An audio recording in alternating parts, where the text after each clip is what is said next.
this 10-minute art fix, we're going to return to German art and look at what happened to the major movement in German art, which was Expressionism, after World War I. And what we can see when we look at post-war German Expressionism, we see that it had changed rather drastically. Under Kandinsky, art had been very utopian. It sort of looked towards spiritual values, using abstraction to move us beyond the world around us, the chaos that we see, to recognize the spiritual harmony that exists beneath that chaos. After the war, we see artists focusing more directly on the world around them, looking at social injustice. They still are very much interested in trying to change society for the better, just as Kandinsky was, but they are doing it by pointing directly to the ways in which the world wasn't working properly.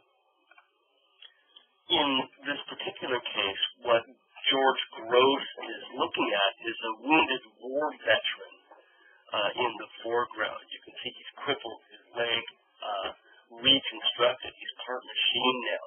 He's been amputated. He has a false leg attached to the stump here, a cane and a crutch, and simply falling down, probably exhausted from his travails. And he's being utterly ignored by the wealthy people with gifts for children and whatnot, wearing their fine leather gloves and their furs, who all but ignore him as they sort of step over him to go about their business.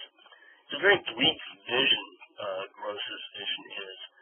He's revealing the injustice in the world rather than looking at the sort of spiritual harmony that lay beyond it.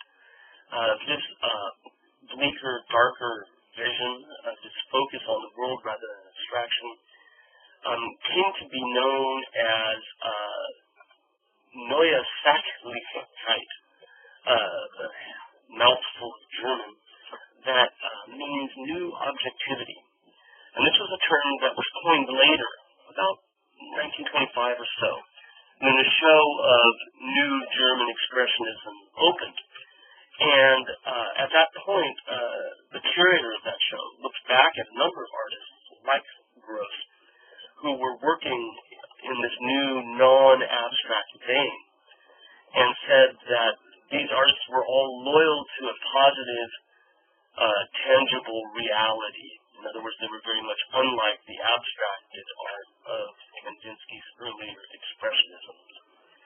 And the term ended up being applied to a number of different artists. So it's not really a movement per se, but a label or a category that was created for this new interest in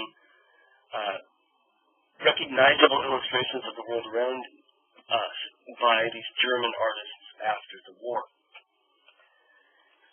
Here, in another work by Gross, these are both prints.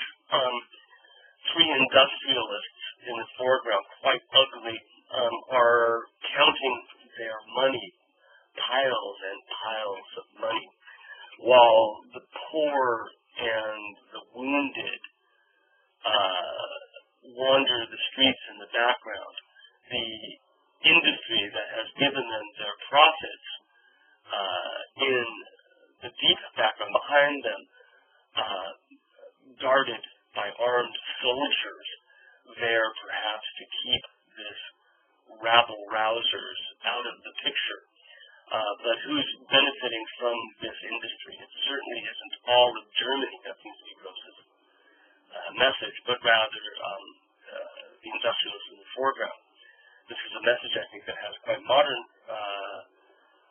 resonances in this era where people are talking about the wealth gathered by the 1% and the other 99% not benefiting from some of those profits. Now, the title for this work is actually quite a bit longer than what I've given you here on the screen. It says, "Under my rule it shall be brought to pass that potatoes and small beers shall be considered a holiday treat." In other words, things that ought to be day-to-day sustenances will only be given out him who meets my eye with the audacious front of hell. Haggard want and crouching fear are my insignia, and in this livery I will clothe ye. So in other words, I'm giving out nothing but fear and need, and far be it for anybody to be healthy around me. This is an incredibly long title for this work, as well as the title for the other one, I have done my part, The Plunder is Your Affair. Both of these are from a series of 9 lithographs that are based on lines lifted from an 18th century play. But what Gross is doing is applying those lines to what he sees around him in modern Germany. And he's focusing in particular on the excesses of the wealthy during the German Republic after the war, the Weimar Republic from 1920 to 1933. This is in advance of the Nazis. And his bleak outlook, his distrust of society, his dislike for the polarization of wealth in peacetime Germany was very much motivated by his experiences in World War I. He had volunteered when the war broke out in 1914, had a short tour of duty, and was called up again in 1917, but then discharged after he had a violent outbreak and was forced to stay in a mental hospital for a while, all because of the trauma of the war. It led him to hate war in general, but also to hate the idea of German nationalism that seemed to be focused more on helping the wealthy to profit more and not on helping the needy or those that had served their country. Again, this sounds all too familiar 100 years later. Being in the war and seeing amputations and seeing recreated limbs led Gross to be very much interested in the images of automated machine men, not only sportsmen, but various other kinds of automatons figured heavily in some of his works. We've seen mechanized men in many places in modernist arts in the teens and 20s. For Gross, I think he's using mechanized men for very different purposes. I think he's trying to show how the decadence of Weimar society has dehumanized us, how the war has dehumanized us, how the machine has taken over, and unlike the futurists, it's not necessarily a really good thing. With this idea of how society is decadent and people are being hurt, he makes a series of very, very violent images of murder, murders of prostitutes, which he sees as a metaphor for broader social injustice. In this case, the prostitutes had her head cut off with that axe that you see in the foreground. And the title Lust Murder in the Ackerstrasse, the term lust murder was coined by a psychiatrist in 1898 to define murders that are committed during sex or murders that are committed to give sexual gratification. This is the same psychiatrist who coined the term sadism and masochism. And Gross is taking this relatively new term and using it as a theme for his work. But again, the point is to show the degree to which Germany doesn't care about all of its inhabitants, all of its citizens, that many of them are left eventually just to be killed and not cared for at all. He's not the only artist to take on this idea of lust murder. Otto Dix also used the same metaphor, perhaps even more violently, partly because he uses more darks in his images to give us the feeling of the blood that's been let. Again, a murdered prostitute, blood coming from her head, her mouth, her abdomen. And the metaphor, of course, is that whoever's done this is going to get away with it, that Germany doesn't care about its poorest, people who are forced to sell their bodies for sustenance. And the idea, of course, is picked up in this image by the two dogs copulating in the foreground, the poor little puppy with the larger, darker, more vicious-looking dog attacking it. All of this ties into this metaphor that this murder of a prostitute has broader implications for how the wolves of this world are sort of screwing the country, so to speak. Otto Dix had also served in the war, and his bleak outlook, which is part of the New Objectivity movement, is inspired by his experiences in the war. In 1924, he makes a series of 50 prints to mark the 10-year anniversary of the start of the war, and it's based on things that he had seen while in the war. In this case, a soldier is about to rape a nun. You can see him pushing her legs apart, her veil in the upper right corner. She fights in desperate futility against her attacker.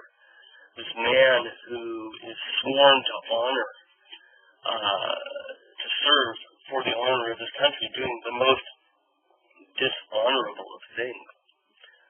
Otto Dix is quite obviously inspired by a great series of prints that came out in the 19th century by Francisco Goya, who was witness to the Spanish War against Bonaparte in 1815 to 1820, where he too recounted eyewitness evils in a series of prints that were called the disasters of war.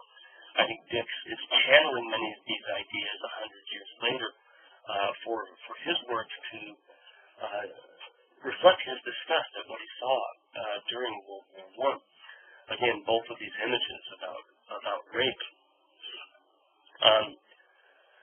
Dix also served in the trenches and was a machine gun operator in the trenches, and gives us this image of the dance of death, is what he titles it, a series of soldiers not in the trenches but out between them, caught in the barbed wire traps as they are forced to move forward, commanded forth by their superiors in the military, and then caught up on the different barbed wires, and only to be mown down, shot to pieces by machine gunners like Dix himself.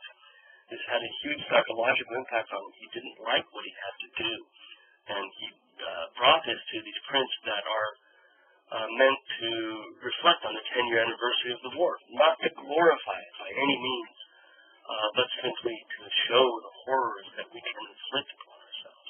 This is, again, all part of the New Objectivity movement.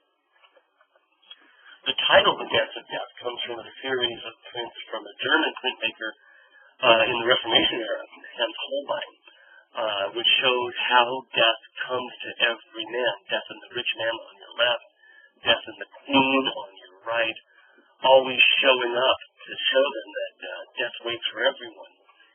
In Dix's work, I think what's fascinating is that there is no figure of death himself. It's not death visiting these, even though he makes allusion to this with images. Rather, we have done this. It's not some amorphous skeletal figure coming from the great beyond to kill us. We kill ourselves. We kill each other. The blame is entirely our own. And this hanging out of these different body parts and limbs, some of which are dismembered beyond recognition, again goes directly back to Francisco Goya, whose horrors of war image also showed incredibly horrific scenes. Dix is giving us simply a modern version of this. And again, Goya, like Dix, makes this all our own fault.